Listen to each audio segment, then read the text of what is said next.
Shalom, Assalamualaikum warahmatullahi wabarakatuh. Salam sejahtera, selamat malam untuk kita semua. Saya perkenalkan diri, nama saya Petronella Krena Kesos, Bupati Sorong Selatan, Provinsi Papua Barat Daya.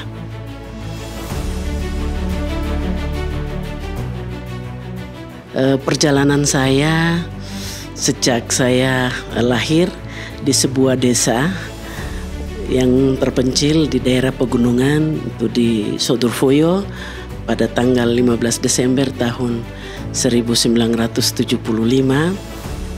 dari keluarga yang latar belakangnya hanya tani. Saya dibesarkan, saya sekolah tamat dari SD tahun 89, melanjutkan ke SMP, dan saya menyelesaikan pendidikan saya di tingkat SMP tahun 1992, dan saya melanjutkan pendidikan saya di SMA, yaitu di SMK YPK Sorong. Saya tamat SMA-nya tahun 1995, masuk kuliah. Saya selesai perkuliahan saya tahun 2000, dan pada tahun 2001 pas penerimaan pegawai di Kabupaten Sorong, ya saya ikut bertarung, istilahnya ikut coba-coba nih. Puji Tuhan, pada saat itu saya diangkat sebagai calon pegawai negeri sipil di Kabupaten Sorong, dan saya ditempatkan di Kabupaten Sorong pada Badan Kepegawaian Daerah Kabupaten Sorong. Saya bekerja dari tahun 2001, kita masuk 2002, 2003 pas pemekaran Kabupaten Sorong Selatan.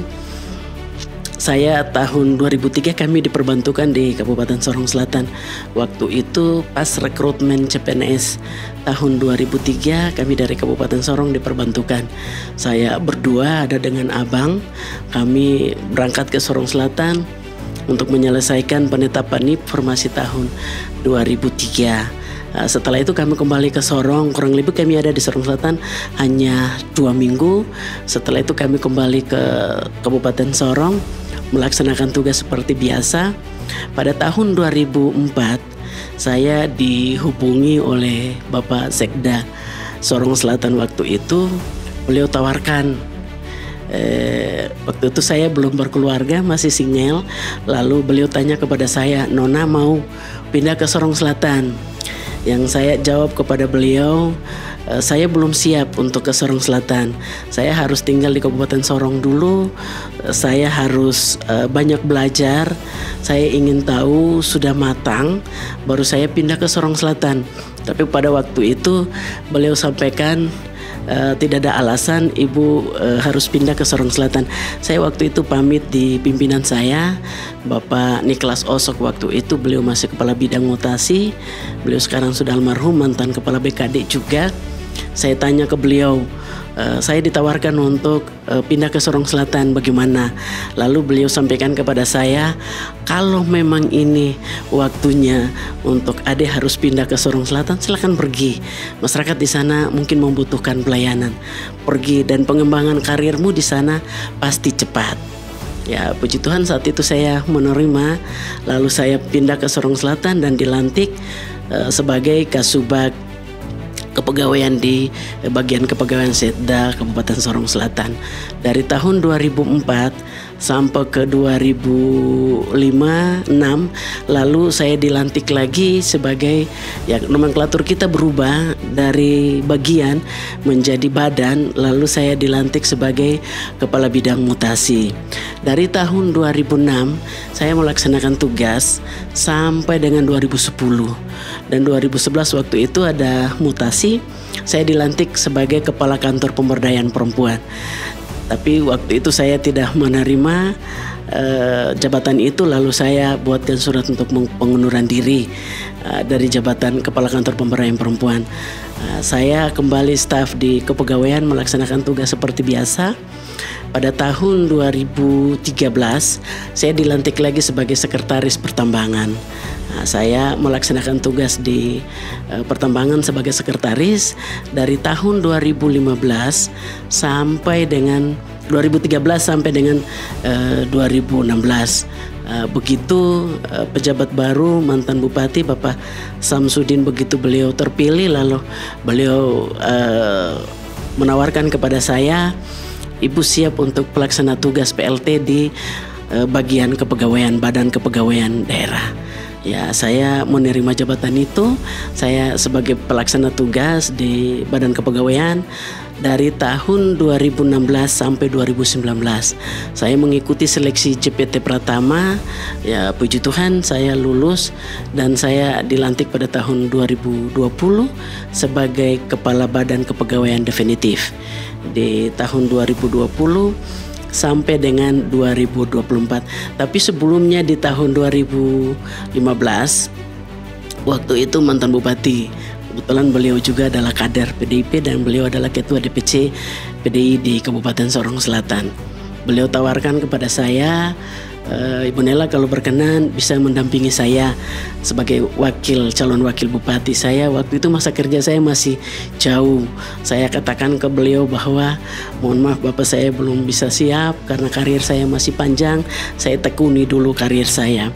Di tahun 2020 beliau pun juga menawarkan kepada saya, Bu Nela siap jadi calon wakil saya. Saya jawab lagi ke beliau bahwa mohon maaf Bapak, saya punya karir masih panjang, saya tekuni dulu karir saya. Lalu di tahun 2024, sebelum 2024, di 2022-2023 beliau sempat panggil saya. Lalu beliau tawarkan, Bu Nela, saya siap kaderkan Ibu Nela untuk maju di tahun 2024. Saya katakan ke beliau, siap Bapak, nanti saya ikuti dulu perkembangan ke depan seperti apa. Lalu beliau sedikit semacam tantang saya, kalau Ibu Nela tolak lagi yang ini, berarti berkat itu sudah tidak datang yang ketiga kali lagi untuk Ibu Nela. Saya berpikir, wah ini sebuah tantangan yang berat juga untuk saya. Lalu pada saat itu sebagai orang percaya, saya kembali dan berdoa, bergumul kepada Tuhan. Saya minta petunjuk yang terbaik menurut Tuhan itu seperti apa. Lalu saat itu saya berdoa dan memang lewat mimpi sempat saya lalu tanya untuk Tuhan, jangan tipu saya dengan mimpi, tapi kalau bisa nyatakan itu sebagai kenyataan untuk saya. Saya lakukan konsolidasi dari desa ke desa, dari distrik ke distrik. Lalu antusias masyarakat begitu luar biasa untuk menerima. Lalu saya nyatakan sikap, kalau memang seperti begini berarti saya siap bertarung. Dan memang secara mau dibilang berani juga sih, berani karena masa kerja saya di birokrasi masih ada kurang lebih 12 tahun lagi, baru saya pensiun pada tahun 2024 itu. Tapi puji Tuhan saya nyatakan sikap bahwa saya siap maju. Puji Tuhan ya, pada saat pesta demokrasi kita sama-sama jalan. Kita di Sorong Selatan kurang lebih ada 5 calon. Ya puji Tuhan, situasi itu dari awal sampai dengan pendaftaran, sampai dengan kampanye dan pemilihan, semuanya berjalan baik, aman, kondisif. Ya kita semua adalah saudara, semua yang maju adalah putra-putri terbaik dari Kabupaten Sorong Selatan. Sehingga ya pada tanggal 27 November tahun 2024 itu saya, Petronella Krenek dan Bapak Yohan Bodori, puji Tuhan kami berdua memenangkan pesta politik pada tahun 2024 sebagai Bupati dan Wakil Bupati.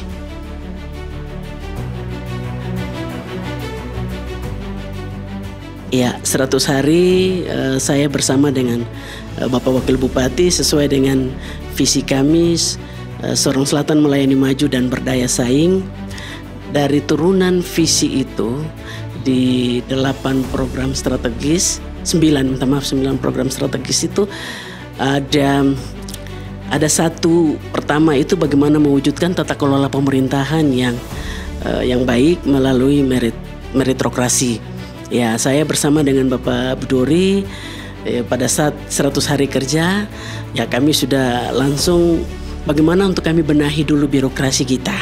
Sorong Selatan bagaimana untuk melayani maju dan berdaya saing, kita harus tata dari birokrasi itu sendiri. Dalam arti bahwa setiap ASN yang bekerja di Kabupaten Sorong Selatan kita harus siapkan memang benar-benar ASN yang profesional, yang memiliki kompetensi, yang memiliki kemampuan untuk bisa membantu kami dalam melaksanakan tugas tapi juga melayani masyarakat Sorong Selatan. Awalnya kami sudah koordinasi dengan BKN RI, ya puji Tuhan pada saat itu Pak Wakil Kepala BKN beliau sudah ada di Sorong Selatan untuk melakukan sosialisasi bagaimana untuk menerapkan manajemen talenta di Sorong Selatan sesuai dengan turunan dari visi dan misi pertama itu bagaimana mewujudkan tata kelola pemerintahan yang baik melalui sistem meritokrasi.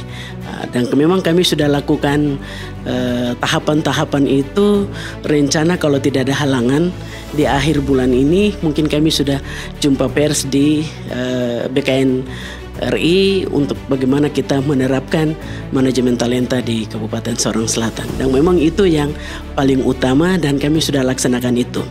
Yang kedua, kami juga pemerintah Sorong Selatan dalam 100 hari kerja, kami juga sudah melakukan penandatanganan MOU bersama dengan lembaga administrasi negara, tetapi juga melalui Politeknik Setialan Makassar bagaimana untuk penguatan kapasitas ASN. Dan memang itu kami sudah lakukan pada tanggal 27 kemarin bersama dengan lembaga administrasi negara. Dan juga kami di Sorong Selatan 100 hari kerja ada juga bantuan-bantuan keagamaan untuk gereja-gereja, baik itu gereja dan tetapi juga masjid-masjid yang ada di Kabupaten Sorong Selatan. Dan Sorong Selatan 100 hari kerja saya bersama dengan Bapak Wakil Bupati Bapak Yohan Budori, kami juga sudah melakukan launching pendidikan gratis atau sekolah gratis di Kabupaten Sorong Selatan, baik itu dari tingkat TK, PAUD, TK, SD, SMP dan SMA. Dan kami kolaborasi atau kerjasama dengan pemerintah Provinsi Papua Barat Daya. Kami untuk komite atau SPP dan juga pakaian seragam itu dibebankan ke APBD Kabupaten Sorong Selatan. Sementara untuk pendaftaran baik dari PAUD, TK, SD, SMP sampai dengan SMA itu menjadi tanggung jawab Provinsi Papua Barat Daya. Dan juga 100 hari kerja kami juga melakukan penandatanganan MOU bersama dengan Sekolah Tinggi Universitas Unsar di Teminabuan sesuai juga dengan misi saya bersama dengan Bapak Wakil Bupati bahwa bagaimana untuk meningkatkan pendidikan di Sorong Selatan, satu rumah tangga atau satu keluarga satu sarjana. Dan juga kami siapkan anggaran dan kami kerjasama dengan salah satu universitas di Sorong Selatan untuk bagaimana menjawab anak-anak Papua yang orang tuanya notabene tidak mampu. Dan itu puji Tuhan itu juga kami sudah lakukan. Tapi juga untuk kita punya anak-anak Papua yang di luar Papua itu juga ketersediaan anggaran di bagian sosial. Itu untuk nanti pada saat pendidikan akhir itu bantuan dari dinas sosial. Sementara kami juga, saya bersama dengan Bapak Wakil Bupati, kami juga kemarin sudah rapat juga untuk pembentukan Koperasi Merah Putih sesuai dengan programnya Bapak Presiden Bapak Prabowo. Itu juga kami sudah bentuk di Sorong Selatan itu 121 kampung, 2 kelurahan ditambah dengan 15 distrik. Itu juga sudah siap dan rencana hari Jumat besok Pemda Sorong Selatan akan menyerahkan lahan untuk dapur makanan gizi sehat ya, makanan bergizi sehat bagi ibu-ibu hamil tetapi juga untuk anak-anak sekolah. Dan kita punya bayi-bayi supaya dalam ya selain 1000 hari ya ibu hamil, tetapi juga anak-anak yang kecil dan juga anak-anak sekolah itu akan disediakan makanan bergizi sehat bagi anak-anak kita. Ya, saya bersama dengan Bapak Wakil Bupati juga di 100 hari kerja pemerintah Sorong Selatan telah menyediakan 50 hektar lahan untuk batalion pertanian. Batalion pertanian yang nanti akan dibangun di Sorong Selatan khusus untuk Provinsi Papua Barat Daya. Ada 2 kabupaten, Kabupaten Sorong dan Kabupaten Sorong Selatan. Itu nanti jadi lumbung pangan untuk untuk Provinsi Papua Barat Daya. Ya, kalau kemarin saya ikuti kegiatan bersama dengan Ibu Mega, memang itu juga disampaikan bahwa kita harus, kepala-kepala daerah harus pertahankan ketahanan pangan, pertanian, perikanan, ya, potensi-potensi kita yang ada di daerah harus kita sebagai kepala daerah harus memperhatikan dan meningkatkan itu karena demi kesejahteraan masyarakat di mana kami bekerja.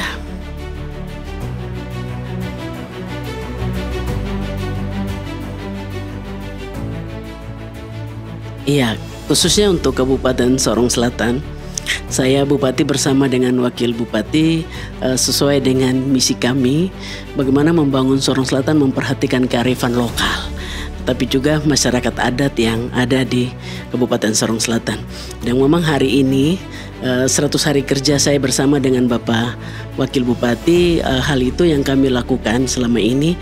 Kami sebagai kepala daerah, kami harus membangun mitra kerja dengan masyarakat adat untuk kita sama-sama menjaga lingkungan kita. Kita di Sorong Selatan, potensi alam kita sangat menjanjikan. Ya, Sorong Selatan dijuluki sebagai 1001 sungai. Ya, cuman ya ini menjadi mimpi saya bersama dengan Bapak Wakil Bupati bagaimana potensi alam kita. Di Sorong Selatan sungainya sangat bening-bening. Dari 1001 sungai itu belum ada satu pun yang dikelola secara baik, ya. Oleh sebab itu ketika saya kemarin ya kegiatan bersama dengan Mama Mega, saya sangat bangga dan ada beberapa hal yang diarahkan oleh Mama Mega terkait dengan potensi-potensi alam kita, bagaimana untuk kita harus melestarikan, kita harus membangun kerjasama dengan masyarakat adat di tempat di mana kami bekerja. Kami harus membangun sinergi selain antara pemerintah, gereja, agama, tokoh adat, tokoh pemerintah, tokoh perempuan, itu harus kita jalin secara bersama-sama. Saya percaya di Sorong Selatan untuk kita menjaga kelestarian dan kearifan lokal, masyarakat kita sangat luar biasa. Untuk diajak membangun komunikasi, membangun koordinasi sangat baik sekali.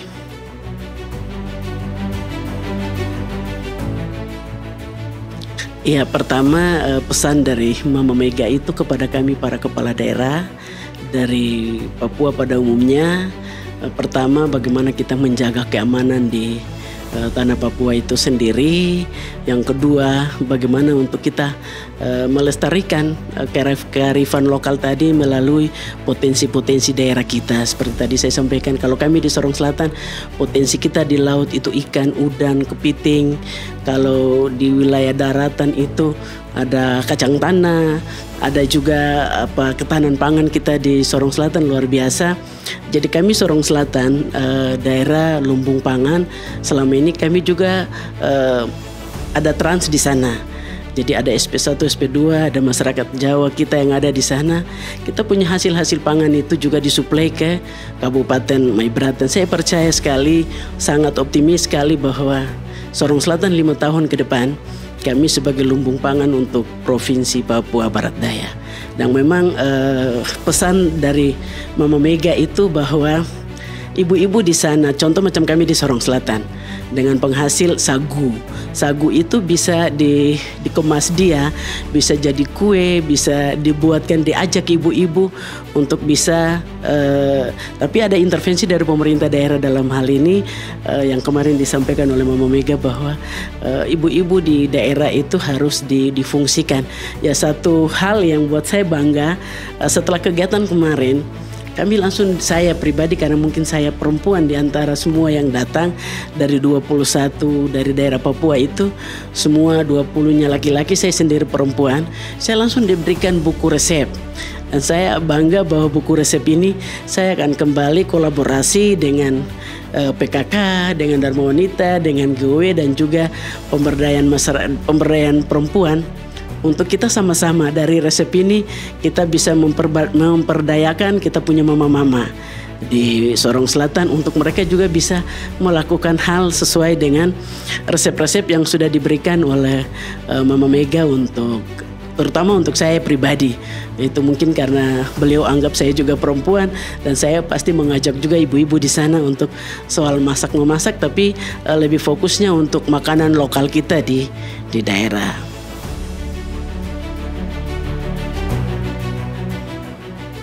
Ya, saya minta maaf ya. Sejak saya lahir dan masuk sekolah, begitu ikuti perkembangan Mama Mega sampai dengan presiden, saya jujur saja saya sangat fans berat untuk Mama Mega. Saya pengen sekali kapan saya bisa ketemu Mama Mega dan juga Pak Ahok. Dan puji Tuhan pada hari kemarin itu saya secara langsung ketemu dengan Mama Mega dan dalam pribadi saya bahwa aura kepemimpinan yang ada di Mama Mega itu pindah ke saya begitu. Dalam arti bahwa beliau adalah pemimpin presiden pertama perempuan di Indonesia. Dan kalau kami di Papua banyak sekali perempuan Papua yang hebat. Kalau kita di legislatif kita sudah ada, di birokrasi sampai dengan sekda perempuan sudah ada. Di dunia politik, DPR, ketua DPR, perempuan Papua sudah ada, wakil bupati sudah ada, hanya kepala daerah itu sangat susah untuk kami khusus di Papua. Kalau di wilayah Indonesia Barat Timur yang lain, di Makassar, Manado, itu banyak sekali perempuan-perempuan yang sudah bisa bersaing dengan laki-laki. Tapi kalau kita di Papua, kayak hal yang mau dibilang apa ya, tabu sebenarnya. Kami perempuan itu tidak ada arti di depan laki-laki. Jadi kami dianggap bahwa perempuan itu ya tidak usah lebih dari laki-laki. Tapi puji Tuhan, saya kemarin lihat sosok pemimpin seperti Mama Mega itu menjadi motivasi yang luar biasa untuk saya bahwa kalau Mama Mega bisa, saya pasti bisa juga. Sama seperti Mama Mega dan salah satu sosok dan panutan bagi kami perempuan-perempuan yang ada di Indonesia. Bahwa beliau telah ya dari RA Kartini, dari gelap terbitlah terang dan mulai masuk Mama Mega sebagai presiden pertama di Indonesia sebagai perempuan. Ya saya pribadi saya percaya bahwa beliau adalah sosok pemimpin perempuan yang hebat dan meletakkan dasar bagi kami perempuan-perempuan di Nusantara.